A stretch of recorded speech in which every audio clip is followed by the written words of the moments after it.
कोरापुट जिले में कुहुड़ी सहित शीत लहरी लगी रही। नवेम्बर पहलार आरंभ होता कुहुड़ी सहित शीत गत 2 दिन टिके विराम नहीं पुणी आज फेरी कुहुड़ी सहित शीत भी शीतरे शरीर को फिट रखापी व्यायाम करुछंती महिला माने। अन्यपटे सहर सारा एमती किछि कुहुड़ीर आस्तरण एमती किछि कुहुड़ीर चादर खेले ही रही एवं कालुआ जाड़ भी रही। कोरापुट सहर में शीत सहित कुहुड़ी आसी व्यायाम समस्ते करुछंती। शीतर सकाळु सकाळु मजा भी नौछंती निया भी पुंछंती। सेमानक सहित अधिक आलोचना करछंती कोरापुट आमर सहयोगी सूर्यनारायण पंडा देखिनंती। नवेम्बर मास आरंभରୁ देखा जायतिला शीतर लहरी तासह प्रबल कुहुड़ी।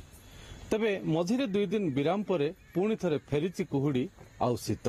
आमे चंदन पोखरी अच्छु एवं शीत को किपरि भाबे उपभोग करुछंती एवं व्यायाम माध्यम रे किपरि भाबे शीत को कटा जाउछि ताहा भी देखुछु। टिके आलोचना करबा प्रतिक्रिया नबा जे एई जो कुहुड़ी 2 दिन परे पुणी थरे फेरिला शीत फेरिला आ केमति लागुछि। ए शीतटा आसीथिला प्रबल ठंडा होतला किंतु आमे देखछु मझिरे 2 दिन पय टिके कमी जायतिला। आज केमति अछि?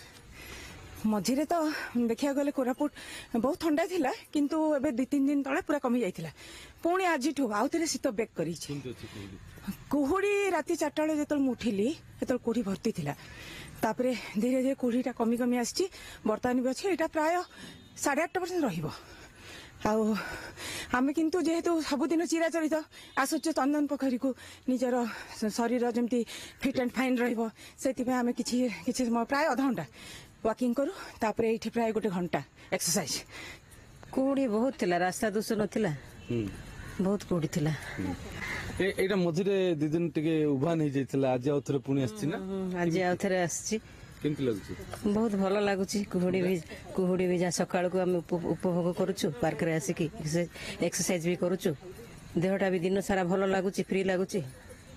कुहुड़ी भिजा सकाळ को समाने उपभोग करूछंती एवं माने शीतर भी मजा नउछंती। केमति आसु तापर कुहुड़ी बहुत रहउछि। भाईना माने भी आसुचंती, मैडम आसुचंती आ सब एक्सरसाइज करूचंती।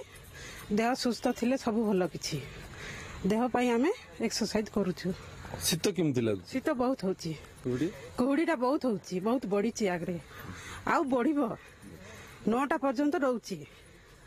देखियो गले फिट रहिबा पई त आमे सब करबा बाध्य किंतु आमे जो सकाळु कुहुड़ी होउछि तथापि आमे आसुछु एक्सरसाइज वॉकिंग मॉर्निंग वॉकिंग न कले तो भलो लागुनी। दिन जागो एमति रे जदी न आसुचे केबे भी एमति रे दिन पळौछि काहे गलुनु बोली की भावना आसुछि। तथापि आसी गले आ से टेंशन नाही। आसिले दिन जागो हमहु फ्री लागुछि, काम करबा को पूरा भलो लागुछि। घर बाहर लालको जो कुहुड़ी रास्तरण रहउछि शीत रहउछि ताकू केमति काटी के आसुछन? हां गेट तो थिला एबे वर्तमान पुणी आउथरे स्टार्ट हेछि 2 दिन हला कालीठो। एबे मैडम हम देखुचे जो एक्सरसाइज करूचे एक्सरसाइज कला परे कुहुड़ी आउ केमती माने फीलिंग्स ता रहउछि कि नै? ठंडार फीलिंग रहउछि, भलो रहउछि। एक्चुअली जो कोरापुट फीलिंग रहउछि जो अभी ठंडारे सेटा रहउछि मनाली शिमला एटा फीलिंग रहउछि। और जो ए भीतर आमे जो एक्सरसाइज करछ और कोआडे जीवा दरकार नै हमको एटा का सब जाई मिउछि। हमको मनाली रो हमेशा ये मिउछि क्लाइमेट मिउछि और से भीतर जो एक्सरसाइज हमें करछि से दिन सारा हमको फिट रखछि, एक्टिव रहउछि। सब प्रकार हमरो ए जाको कार्डियो डांस योगा सब प्रकार हमरो दिन दिन को होछि।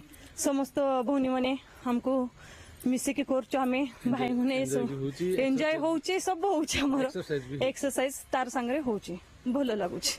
किपरि भाबे दिन सारा एक्टिव रहिबा घर काम सह ऑफिस काम एवं दैनंदिन जीवन रो काम को करिबा ताकू नै विव्रत किंबा चिंता न होई पार्क को आसंती एक्सरसाइज करंती शीत सह कुहुड़ी रो मजा भी नंती।